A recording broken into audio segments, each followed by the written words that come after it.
Hey, this is Emily. Today I'm going to be talking about weight loss and how it makes me sick. That is the topic today. So, I want to tell you all about how I've been losing weight. I am down 50 pounds or more now, and I'm so happy about it. I'm so excited. Oh my goodness. I'm even showing my arms today, even though they're still big. So I've lost 50 pounds, and I can tell you that, okay, so 2013, I yo-yoed. I went down and up 15 pounds, up and down, up and down. Each and every time I took off those 15 pounds, I got horribly sick, okay? It started with an ear infection that I've talked about in my previous videos. I've had colds, I've had viruses, I had a virus in my lungs. I thought I had pneumonia and I was gonna die. I seriously was afraid for my life last November, so about a year ago. Last year I spent all of October and November feeling sick, and I had just lost 15 pounds again, you know? Because I was truly yo-yoing 15 pounds up and down all last year. Thank goodness that's over.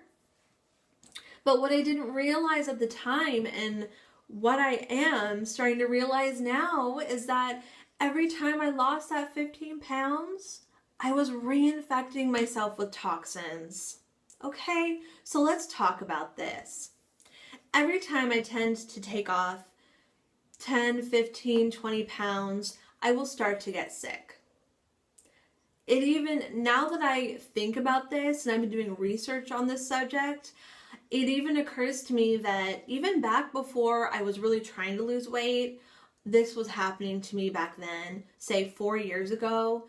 I had some increase of feeling sick back when I was a belly dancer and I danced every day, 90 minutes a day. I was losing weight without even trying, even though I was eating junk food. I was exercising so much that while I was still obese, I was basically, I'm at, what I'm at now, this is about the size I was at back when I was dancing, every day.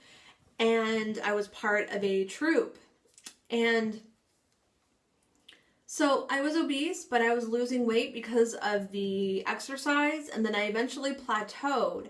But while I was losing weight during that time, I would get so sick. One time I had a virus in my stomach. Oh man, I had some really horrible problems happen to me during that time, and I had to go to the emergency room. I was so sick. And I'm almost 100% sure I understand what's happening now. Finally, I get it. I understand. So after I stopped belly dancing every day, and now, I hardly belly dance, and I want to get back into that. But once I stopped, I no longer got sick. I was no longer losing weight, and in fact, I was gaining weight.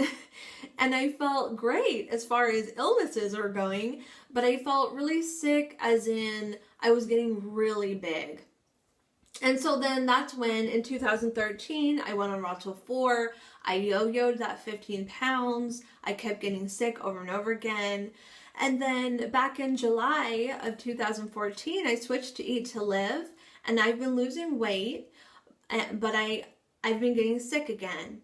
So if we look at September, the first 2 weeks of September, I started to lose weight very quickly for me. I was losing 4 pounds per week. For me, that is a huge weight loss because I would be overly joyed with just losing 1 pound per week. But I was losing 4 pounds per week. And I'm going to tell you how I was doing that later in this video. But I was losing weight really quickly. And then all of a sudden, I got that hormonal migraine. And I started to eat a little more. But then I nipped that in the bud because I wanted to lose weight and I didn't want to put on weight like I was starting to. So I started to cut back. and eat like I normally would be on Eat to Live. And I started to lose weight really quickly again. And then I started to get sick. I got really bad allergies, my chronic ear infection. I could tell it wasn't an infection, but it was going to turn into an infection. It was starting to get really congested. It was starting to hurt. It was having problems. So I decided, and I felt like I was starting to get sick. And I knew that if I got the ear infection, I was going to get sick. So I didn't want that to happen. So I decided to eat a little more, and I slowed down my weight loss to 1 pound per week. And I know that is kind of a disappointing number to some dieters out there, but again, I'm happy to lose 1 pound per week if it means I'm not going to get sick. And guess what? I started to feel better when I started to increase my calories a little bit.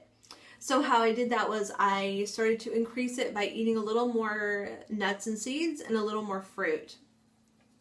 And that is how I was able to slow down the weight loss a little bit. And then I instantly started to feel better, and my ear feels fine now. And so just recently I've decided, just in the past few days, I've decided to kick it up a notch again and try to lose, 1 or 2 pounds per week. Because I did have a week or two there where I didn't really lose anything, and now I'm starting to lose again. So, but I'm going to share with you why I'm worried about this weight loss now. I'm sorry, but I'm kind of afraid. I don't want to wind up in the hospital. I don't want to wind up sick all the time. And I've been doing some digging, and I found a clinical study, by the International Journal of Obesity. I'm going to include a link in the About section down here that to the article or to the study itself. You can read it for free on the International Journal of Obesity's website. And so I'm going to read to you what this is about, because I've noticed a correlation. When I really start to lose weight, I really, really start to get sick. So it's called Body Weight Loss Increases Plasma and Adipose Tissue Concentrations of Potentially Toxic Pollutants in Obese Individuals. So as we lose weight, we are reabsorbing the toxins that are sitting dormant in our fat cells, because that's what our body does. Our bodies don't want to die. So they take these toxins and they store them in our fat cells to keep them away from our vital organs. But then when we lose weight, like Dr. Joel Fuhrman says, when you're on a weight loss plan, you're already on a high-fat diet, because you are taking the fat from your body, reabsorbing it into your bloodstream. It's going to go through your liver and your kidneys. You're going to urinate most of that out. But when you're losing fat, it's coming out, which is great, but those toxins are coming with it, and you may reabsorb some of those. It's going to get in your bloodstream, which can make you sick. So that's what they studied. That's what they found out in this clinical survey. So I'm going to read the abstract. It's really short. So the background: while there appears to be a consensus among scientists and clinicians that body weight loss reduces the risk of several chronic diseases, these apparently favorable side effects should be balanced against any potential harmful side effect of weight loss. So when you're losing weight, you are reducing your risk of several chronic diseases such as diabetes, heart disease, some types of cancer, but there are potentially harmful side effects from weight loss. In this regard, weight loss has been shown to produce an increase in blood concentration of potentially toxic organochlorine pollutants in animals that can cause prejudice to health, but human data is lacking. So they've been able to study this in rats, and they found that when rats lose weight, obese rats lose weight, they test their blood and their fat tissues and find out that they are in fact releasing toxins into the rat's bloodstream. You know, the rat's body is doing this. So, and a word they came up with was organochlorine pollutants. So if you want to know what that is, I'm going to leave a link in the about section. You should really find out what that means. But organochlorine pollutants are pollutants that are in our environment, such like our water, it's in our food, and maybe even the air we breathe. I don't know. But you'll find out where these things are coming from, how they're getting into your body, and there are certain things we should avoid. Okay, so you should totally click on the link that I'm going to leave down there about the organochlorine pollutants. So they've done studies on this with rats, but not enough information on humans. So they decided to do this with humans, okay? So methods. 39 obese individuals were subjected to a hypocaloric diet during 15 weeks. So they were on a calorie restrictive diet for 15 weeks, these 39 obese individuals.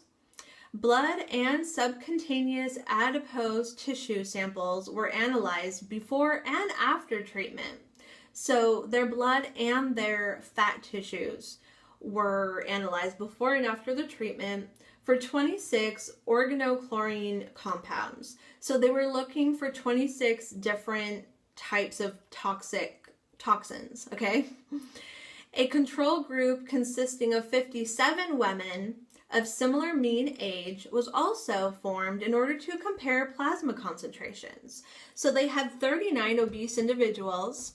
They tested their blood and their fat tissues before and after for these different toxins.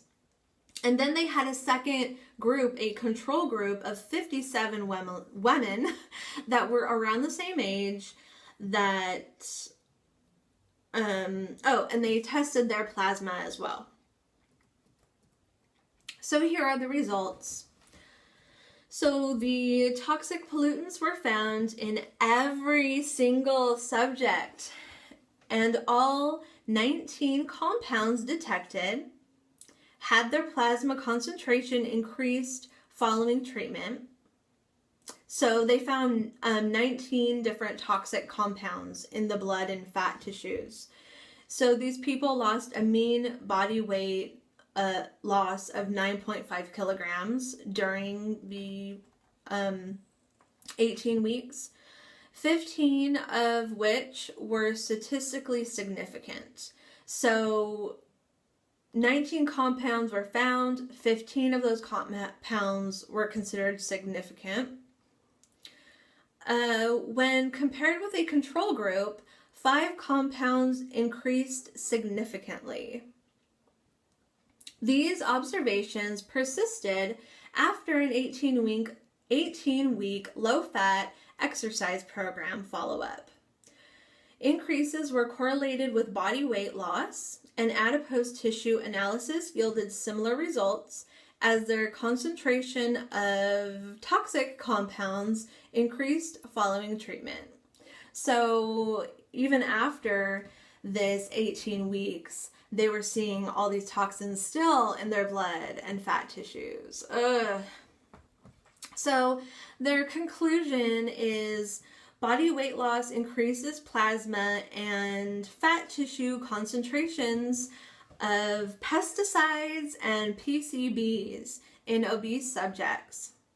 These results raised concerns about an undesired and potentially harmful side effect of weight loss in some obese patients who seem to be at greater risk of health problems than leaner subjects, since they show higher toxic body burden. So the control group, while they did have these toxins, it sounds like the obese people had more of these toxins circulating throughout their bloodstream. So this is my point, okay? As I'm losing weight, I really do feel great for a while, and then all of a sudden I get sick. Okay, so I think what's happening, and I've done more research on this, and I truly believe that you're losing weight, everything's great, and then bam, you get sick because you're going through a toxic overload. And there's nothing you can do about it until you lose this weight. And it sounds like even after you've taken all this weight off, you're still going to have these toxins floating around in your blood, at least for a while. I read through the whole study, and this does really sound like what's happening to me. And so, okay, so my body's doing everything it can to get rid of this fat and get rid of the toxic overload symptoms going with it. But guess what? I don't want to wind up in the hospital. I've actually wound up in the hospital previously when I had a virus in my stomach. And I do really think that when you go into toxic overload, it puts your immune system into a state of overload. And so if you catch a virus or a bacteria, you're going to have a hard time fighting that off. I'm not the only one who's noticed this. Apparently there's lots of people out there who notice they get sick more often when they are losing weight. So my prediction is once you've lost all the weight and you no longer have to worry about your weight loss, I'm predicting that the illnesses will kind of taper down and not so many illnesses going on. But I don't know. All I can do is hope, and I really do think that's what's going to happen is, you know, once I lose the next 50 or 70 pounds, whatever it is that I need to lose still, I'm going to continue to get sick for a while. I don't know. But then eventually at some point, you know, my body is going to be cleaned out from all these toxins and I'm going to feel better and I won't be getting sick all the time. So when I start to not feel good, I start to add a little more fruit, a little more nuts and seeds to my food, to my daily meal plan, and that seems to help. It seems to make this, you know, the detox slow down a little bit. Because I'm sorry, I know a lot of people will just power through this, but I can't handle being that sick. I don't want my ear infections to come back. I don't want to be sick all the time. And I don't want to wind up like at urgent care. So I've decided that at least for now, when I start to get sick, I'm gonna slow down my weight loss. So I wanted to talk about what I do to lose weight faster. Okay, so when I'm losing weight faster, like 3 or 4 pounds per week, I am on the soup and salad diet. In case anyone wants to know, I'm not going to explain what the soup and salad diet is. I think it's pretty obvious what it is. You just eat soup and salad and that's it. And Joel Fuhrman talks about this in The End of Dieting. He's not saying that it's like his aggressive weight loss plan, but what he's saying is it's like the cheapest and the easiest way to do his plan if you are a busy person who doesn't have time to prepare food all the time. So I'm not going to go into all the details of that because this video is already really long, but when I'm losing weight 3 to 4 pounds per week, this is my big secret. Okay, I'm eating soup and salad in an abundance as much as I want until I'm full, and that's all I eat. Soup, salad, soup, salad, soup, salad. And I've gotten into the habit of eating a salad for breakfast every day, and I crave my salads now. I want my salads. If I don't have my salads, I feel like something is just not right, and I love them now. So what do I do when I want to slow down the weight loss? Well, I add more fruit. I add more nuts and seeds. I don't go overboard. If I go overboard with it, then I will stop losing weight and I will gain weight. So I just eat a little bit more, you know, than I normally would. And then there may be some days where I eat like a piece of bread, or I may have a sandwich with 2 pieces of bread, and that definitely kind of slows things down a little bit. I don't gain weight, but it will slow things down.